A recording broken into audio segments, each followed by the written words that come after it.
నమస్తే, నేను మీ రేవంత్ చెలవల. సో ఈ రోజు మనం స్టార్టప్స్కి సంబంధించి చాలా విషయాలు తెలుసుకోవాల్సిన అవసరం ఉంది. ఈ జనరేషన్ ఎవరు మాట్లాడినా నేను ఒక మంచి స్టార్టప్ పెట్టాలనుకుంటున్నాను, నేను ఒక ఫౌండర్ ఎవాల్వ్ అవ్వాలి అని అనుకుంటున్నాను. అది జెన్జీకి అయితే అది మోస్ట్ కామన్ వర్డ్గా మారిపోయింది. కానీ స్టార్టప్ జర్నీలో ఎన్నో సమస్యలు ఎదుర్కొంటూ ఉంటాం.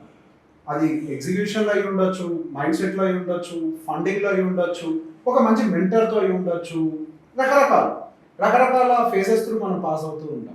అసలు స్టార్టప్స్ మెజారిటీ ఫెయిల్ అవడానికి గల కారణం అసలు ఇందులో జర్నీ ఎలా ఉంటుందో కూడా మినిమం తెలుసుకోకపోవటం, అసలు స్టార్టప్ అంటే ఏంటో కూడా మనకు అర్థం కాకపోవటం. సో వీటన్నిటికీ మనకు ఒక సొల్యూషన్ కావాలి. దాంట్లో ఎవరికైతే ఎక్స్పీరియన్స్ ఉందో, ఎవరైతే స్టార్టప్స్ని మెంటర్ చేస్తున్నారో వాళ్ళు చూసినటువంటి కేస్ స్టడీస్లో నుంచి ఒక రియల్ టైమ్ కేస్ స్టడీస్ని మనం తీసుకొని మనం నేర్చుకునే ప్రయత్నం చేద్దాం. సో ఈ రోజు వాటి గురించి మనతో డిస్కస్ చేయడానికి సుధీర్ వర్మ గారు వచ్చారు. Is a founder of academy of startups and also a founder of stock life. దాని గురించి డీటెయిల్గా కూడా మళ్ళీ మాట్లాడదాం మనం ఇదే పాడ్కాస్ట్లో. హలో అండి. Hello sir, good morning. Good morning. So మీరు దాదాపుగా 5 సంవత్సరాల నుంచి అకాడమీ ఆఫ్ స్టార్టప్స్ రన్ చేస్తున్నారు. మీరు గతంలో కూడా ఒక ఐటీ బేస్డ్ సర్వీస్ ఇండస్ట్రీ నుంచి ఒక ఐటీ కంపెనీ అందులోనే ఉన్నారు. సో బేసిక్గా నాకు అర్థమైన పాయింట్లో అసలు స్టార్టప్కి బిజినెస్కి మధ్యలో డిఫరెన్స్ కూడా ఏం అర్థం కాలేదని ఇందాక మనం మాట్లాడిందంటే నాకు అర్థమైంది. ఏదో ఒక నార్మల్ ఫ్రాంచైజ్ ఒకటి తీసుకొని ఒక లస్సీ షాప్ కూడా పెట్టేసి స్టార్టప్ అని పేరు పెడుతున్నారు ఫ్రాంచైజ్ తీసుకొని. సో బేసిక్ ఇక్కడ ఫస్ట్ మనకి డెఫినేషన్ ఏంటో క్లియర్గా తెలియాలి. స్టార్టప్ అంటే ఏంటి, బిజినెస్ అంటే ఏంటి, దాన్ని ఎట్లా డిఫైన్ చేస్తారు? ఆన్ సింపుల్ టర్మ్స్ ఏంటంటే సార్, స్టార్టప్ అనేది ఒక 10-12 సంవత్సరాల క్రితం మన ఇండియాలోకి వచ్చిన కల్చర్. అది if you consider silicon valley ఇటువంటివి తీసుకుంటే ఒక 25-30 ఇయర్స్ బ్యాక్ నుంచి స్టార్టప్ అనే కల్చర్ అక్కడ ఉంది, which is separating the regular business to the modern business. అంటే ఐబిఎం లాంటి కంపెనీ ఉంది. ఐబిఎం ఆల్మోస్ట్ 100 ఇయర్స్ హిస్టరీ ఉంది. జేపీ మోర్గాన్, కేపీఎంజీ, పిడబ్ల్యూసి, all this big 4 companies 100 years నుంచి ఉన్నాయి. మైక్రోసాఫ్ట్ ఎప్పుడు వచ్చింది? జస్ట్ ఒక 25 years back, 30 years back. Amazon ఒక 25-30 ఇయర్స్ బ్యాక్. యాపిల్ ఒక 25-30 ఇయర్స్ బ్యాక్.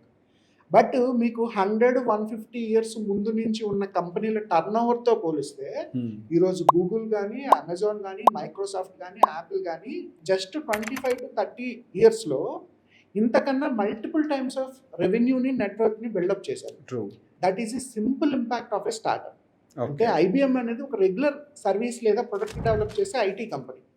ఓకే, అందులోంచి ఐబిఎం నుంచి చాలా ప్రొడక్ట్స్ పుట్టుకొచ్చాయి. ఐబిఎం తక్కువ చేయట్లేదు, ఐబిఎం చాలా పెద్ద కంపెనీ, చాలా ప్రొడక్ట్స్ పుట్టుకొచ్చాయి. బట్ ఎప్పుడైతే మైక్రోసాఫ్ట్ వచ్చిందో మార్కెట్ని షేక్ చేసింది.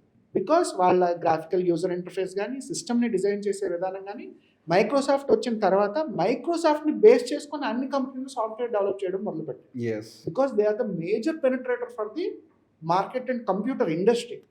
That is we can called as a startup. అంటే ఒక రెగ్యులర్ బిజినెస్ కి ఎప్పుడైతే మీరు ఇన్నోవేషన్ యాడ్ చేస్తారో, మోడర్న్ మెథడ్స్ ఇంప్లిమెంట్ చేస్తారో, తక్కువ టైంలోనే ఎక్కువ రెవెన్యూ, ఎక్కువ మంది కస్టమర్స్ మీరు గ్రాప్ చేస్తారో, that can be called as a startup. Okay, మీరు సింపుల్ గా ఒక ఐటీ డెవలప్మెంట్ కంపెనీ స్టార్ట్ చేశారు. కస్టమర్ దగ్గర నుంచి ఒక ఈ-కామర్స్ వెబ్సైట్ డెవలప్ చేశారు, లేదా ఒక ఈఆర్పి డెవలప్ చేశారు. That is not a startup. Okay, that is a regular IT service based company. Okay, it's a business, regular business. ఇందాక నేను చెప్పినట్టు మీరు కొత్తగా ఏమైనా ఈఆర్పి ఇంప్లిమెంట్ చేస్తున్నారు. ఆ ఈఆర్పిలో ఇవాళ చాలా కామన్ గా ఉంది కాబట్టి, లేదంటే ఏమైనా ఇంజిన్ బిల్డప్ చేస్తున్నారు, మోడర్న్ మెథడ్స్ ఏమైనా ఇంప్లిమెంట్ చేసి తక్కువ కాస్ట్ లో ఇస్తున్నారు, దట్ కమ్స్ అండర్ స్టార్టప్. ఒక రకంగా solving the current problem. Sir, problem solving is the ultimate goal to any business are the startup. అయితే ఆ డిఫరెన్షియేషన్ స్టార్టప్ ఎక్కడ బిజినెస్ కన్నా సెపరేట్ గా వస్తుంది అంటే, మీరు ఒక స్కూల్ ఇంప్లిమెంట్ చేశారు సార్, 1 crore పెట్టి ఒక స్కూల్ స్టార్ట్ చేశారు. మీకు ఒక 5 క్లాస్ రూమ్స్ ఉన్నాయి. ఒక్కొక్క క్లాస్ రూమ్ కి 30 మెంబర్స్ కి ప్లేస్ ఉంది. అంటే 150 స్టూడెంట్స్ ఇంటూ ఒక 50,000 ఫీజు చేసుకుంటే మీకు ఒక జనరల్ రెవెన్యూ జనరేట్ అవుతుంది. ఇప్పుడు రెగ్యులర్ స్కూల్ కాకుండా ఆన్లైన్ లోనే ఒక ఈ స్కూల్ స్టార్ట్ చేశారు. ఇప్పటి వరకు మన ఎడ్యుటెక్స్ ఈ స్కూల్స్ ఇంకా రాలేదు. జస్ట్ మన పోడ్కాస్ట్ లో నేను చెప్తున్న క్యాజువల్ డిస్కషన్. ఈ స్కూల్లో ఏంటంటే మీరు అన్ని లాంగ్వేజెస్ లోని అన్ని లొకేషన్స్ కి తగ్గట్టు జస్ట్ ఒక 5,000 రూపాయలకే ఒక యాన్యువల్ ఫీజ్ తోటి ఒక ఈ స్కూల్ మోడల్ స్టార్ట్ చేశారు. Imagine how many admissions you can bring it. Okay, so మీకు ఒక మీకు బిజినెస్కి లిమిటేషన్స్ ఉంటాయి. ఓకే. మీరు దాన్ని ఎక్స్పాండ్ చేయాలన్నా చాలా కష్టపడాలి. స్టార్ట్అప్కి లిమిటేషన్స్ లేవు. ఓకే. తక్కువ టైంలోనే ఎక్కువ రిజల్ట్స్ చూడొచ్చు అండ్ ఇన్నోవేషన్ ఖచ్చితంగా ఉంటుంది. ఓకే. సో ఎప్పుడైతే మీరు ఇన్నోవేషన్ ఒక బిజినెస్కి యాడ్ చేస్తారో దట్ కమ్స్ అండర్ స్టార్ట్అప్. మీరు ఒక కిరాణా స్టోర్ రన్ చేస్తున్నారు, it's a business. You are delivering all the groceries in ecommerce, quick commerce model. BigBasket ecommerce, ఇప్పుడు అది కూడా క్విక్ కామర్స్ అయింది. లేదా జెప్టో రీసెంట్గా వచ్చిన క్విక్ కామర్స్. జెప్టో వచ్చిన తర్వాత బ్లింకిట్ స్టార్ట్ అయింది, ఇట్స్ క్విక్ కామర్స్. ఇవన్నీ స్టార్ట్అప్ కింద కన్సిడర్ చేస్తాం. నేను ఒక 2 కోట్లు పెట్టి డిపార్ట్మెంటల్ స్టోర్ ఓపెన్ చేసినా దట్ ఈస్ నాట్ స్టార్ట్అప్. కొత్తగా మొదలుపెట్టిన ప్రతిదీ స్టార్ట్అప్ అవ్వదు. చాలా మంది ఏం చేస్తారంటే 20-30 కోట్లు పెట్టే కొత్త ఫార్మా కంపెనీకి కూడా మన స్టార్ట్అప్ అంటారు. ఇన్నోవేషన్ ఉన్నదే స్టార్ట్అప్. ఓకే. ఇప్పుడు ఫౌండర్స్ విషయంలో మోస్ట్ కామన్గా, ఇప్పుడే ఫ్రెష్గా గ్రాడ్యుయేట్ అయ్యాను, బయటకు వస్తున్నాను, మోస్ట్ కామన్గా ఉండే ఒక ప్రాబ్లమాటిక్ మైండ్ సెట్ ఏముంటుంది సార్? Over enthusiasm. అంటే నాట్ ఓన్లీ ఫౌండర్స్, చాలా మందిలో ఉన్న ప్రాబ్లం ఏంటంటే పక్కని చూసి బాగా ఇన్స్పైర్ అవుతారు. ఆ ప్రాబ్లమ్స్ని మనం ఫేస్ చేయగలమా లేదా అన్నది ఒక్కసారి వ్యాలిడేట్ చేసుకోవాలి. ఎందుకంటే మీరు ఒక డెసిషన్ తీసుకున్నారంటే సార్ కనీసం దాని మీద ఒక 5-6 years స్టాండ్ ఆన్ అవ్వాలి. మీ డెసిషన్లో మిస్టేక్ ఉంది, మీరు ఇంప్లిమెంట్ చేయొచ్చు. ఓకే, నేను ఒక రాంగ్ డెసిషన్ తీసుకున్నాను, ఇలా చేస్తే నేను కరెక్ట్ అవుతాను అని చెప్పి జర్నీని కంటిన్యూ చేయాలి. ఇది తప్పు అని చెప్పి వదిలేయకూడదు. మెజారిటీ ఆఫ్ ద ఫౌండర్స్ చేసే మిస్టేక్ ఏంటి అంటే, ఎవడో ఒక ఈవీ ఇండస్ట్రీ పెట్టాడు, నేను ఈవీ వెహికల్ స్టార్ట్ చేస్తాను, బట్ ఇండస్ట్రీలో ఉండే డెప్త్ మీకు తెలియదు. బ్యాటరీ సెకండ్స్ తెచ్చుకోవాలి, గవర్నమెంట్ నార్మ్స్ ఏంటి, లైసెన్సులు ఏంటి, పర్మిషన్స్ ఏంటి, అందులో ఇష్యూస్ వస్తే ఏం చేయాలి, ఇటువంటి వాటి మీద కనీసం వర్కౌట్ చేయాలి. అసలు ఫస్ట్ టోటల్ మార్కెట్ డిమాండ్ ఎంత, ఎగ్జిస్టింగ్ సప్లై ఎంత ఉంది, ఇదంతా చాలా పెద్ద గేమ్ సార్. జస్ట్ ఏదో ఫ్రెండ్కి వర్కౌట్ అయిందని మీకు వర్కౌట్ అవుతుంది. 2, ఆ అన్ని ప్రాబ్లమ్స్ ని ఫేస్ చేయడానికి మీరు సిద్ధంగా ఉన్నారా? ఫేస్ చేయడం ఒకటే కాదు, తిరిగి సాల్వ్ చేయడానికి ప్యాషనెట్ గా ఉన్నారా? ఓకే. ఈ 2 లేని వాళ్ళే ఇవాళ ప్రతి స్టార్ట్అప్ లో బిజినెస్ లోని ఫెయిల్ అవుతున్నారు. పక్కోడు పెట్టాడని నేను పెడతాను. ఓకే. ఒక ఫ్రెండ్ ఆవిడ యూట్యూబ్ ఛానల్ స్టార్ట్ చేశాడు, వాడికి మంచి రెవెన్యూ వస్తుంది, నేను పెడతా. కానీ మన నిష్ ఏంటి, అందులో మనం అందులో క్లిక్ అవ్వచ్చు అవ్వకపోవచ్చు. ఫ్రెండ్ ఆవిడ ఒక చిన్న షార్ట్ ఫిల్మ్ తీశాడు, నేను తీస్తా. వాడు పోడ్కాస్ట్లు చేస్తున్నాడు, నేను పోడ్కాస్ట్ చేస్తా. వాడు స్కూల్ పెట్టాడు, నేను స్కూల్ పెడతా. బట్ అతను ఫేస్ చేసే ఛాలెంజ్లు మీరు ఫేస్ చేయగలరా? ఓకే. అతను ఈ రోజు సక్సెస్ఫుల్ గా నిలబడ్డాడు అంటే అతని జర్నీ వెనక చాలా కష్టాలు ఉన్నాయి. మీరు ఆ కష్టాలు ఫేస్ చేయడానికి రెడీగా ఉంటే మీరు కూడా సక్సెస్ అవుతారు.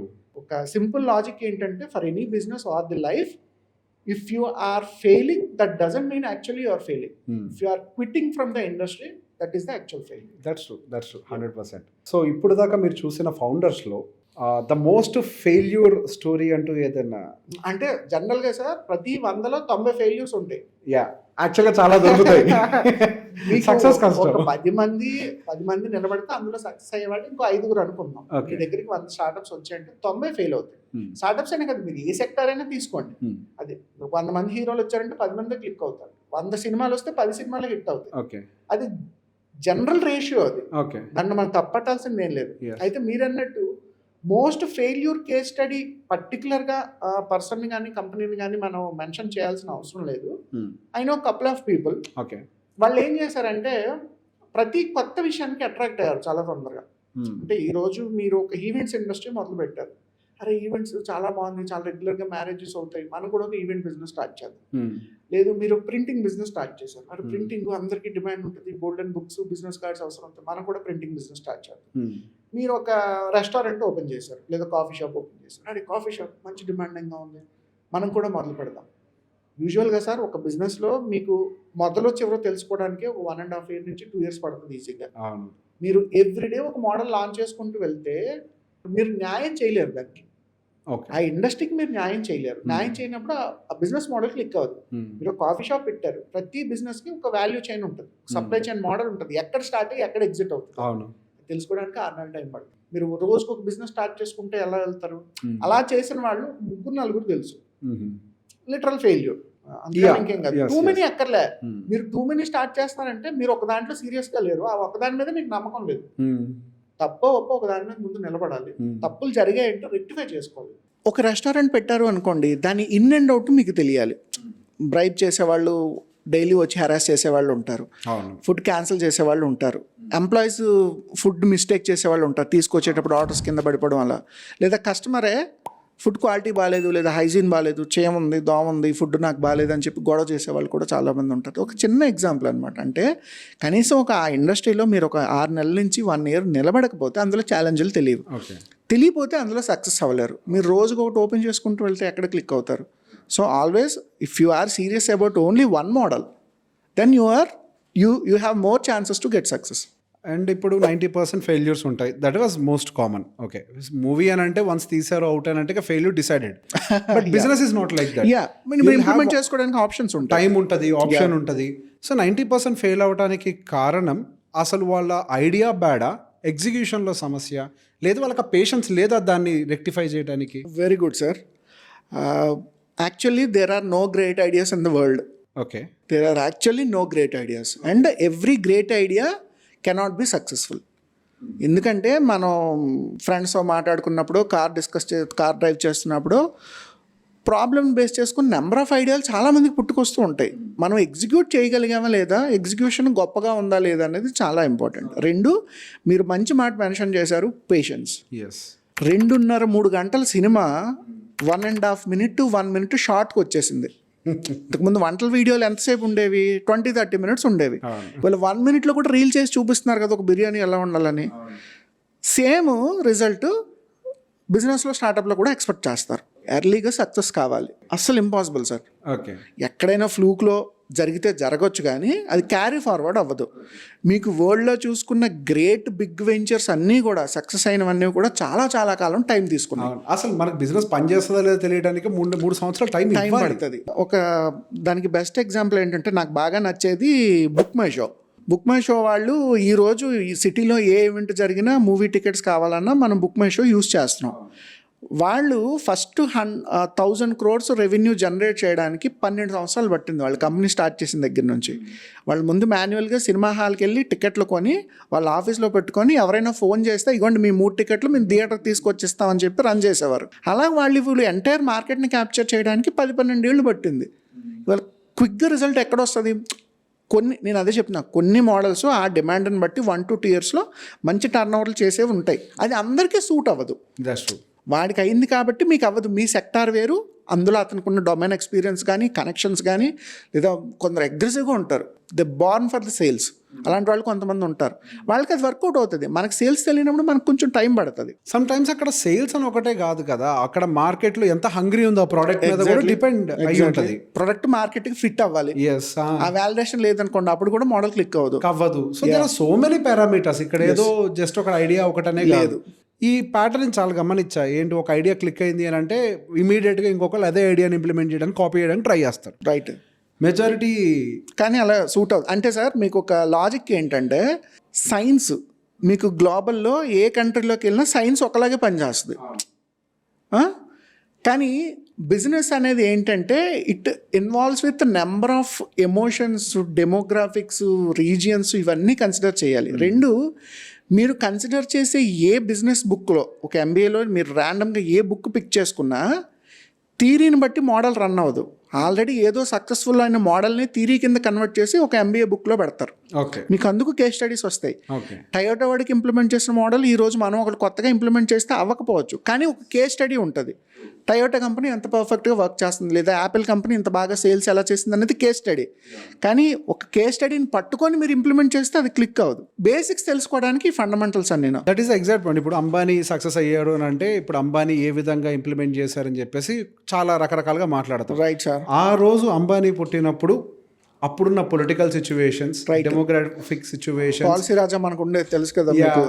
So there are so many, అన్ని చాలా డిఫరెంట్గా ఉండేవి సిచ్యువేషన్స్. మనం యాజ్ ఇట్ ఈస్గా కాపీ కొట్టాలని ప్రయత్నం చేసినా, అప్పుడు వాళ్ళకుండా ఫ్యామిలీ కండిషన్స్, అప్పుడు ఆయన కలిసిన మనుషులు, ఇవన్నీ కూడా ఇంపార్టెంట్ సార్. మీరు మంచి మాట చెప్పారు. అంబానీ ఫ్యామిలీ అని చాలా సింపుల్గా రిఫర్ చేశారు. ముఖేష్ అంబానీ క్లిక్ అయ్యాడు, అనిల్ అంబానీ అవ్వలేదు.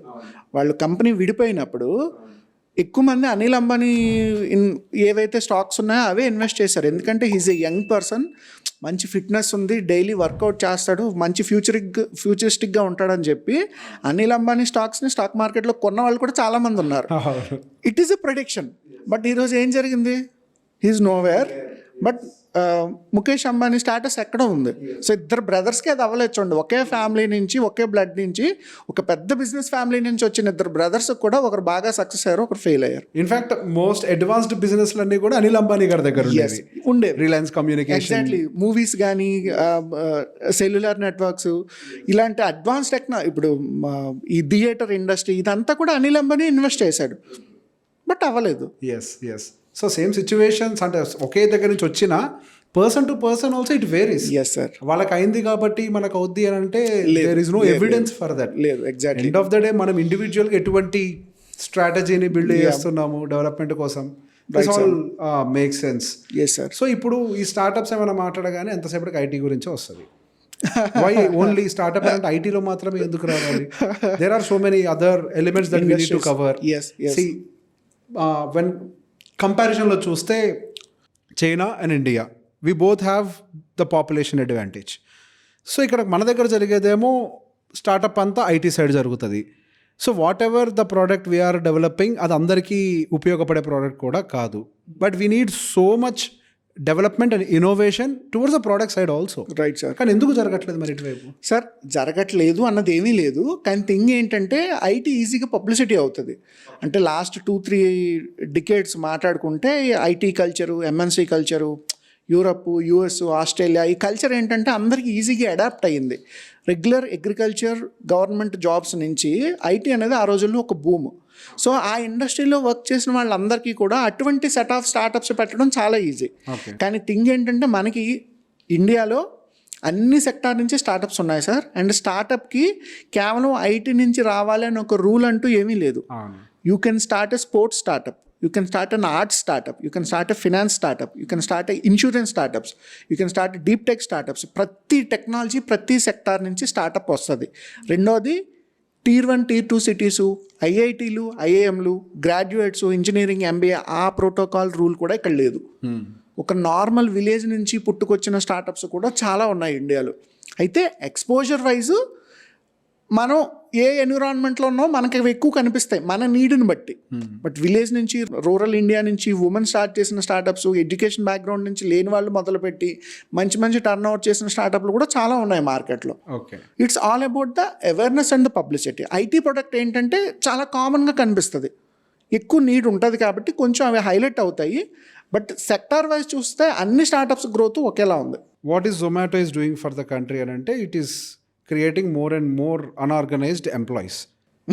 gig workers, gig staff, yeah, right, yes. In fact, engineers avvachu, all educated, yes sir, yes, all educated are turning into an unorganized labor. Yes. ఈ పద్ధతిలోకి తోస్తుందా అని అనిపిస్తుంది.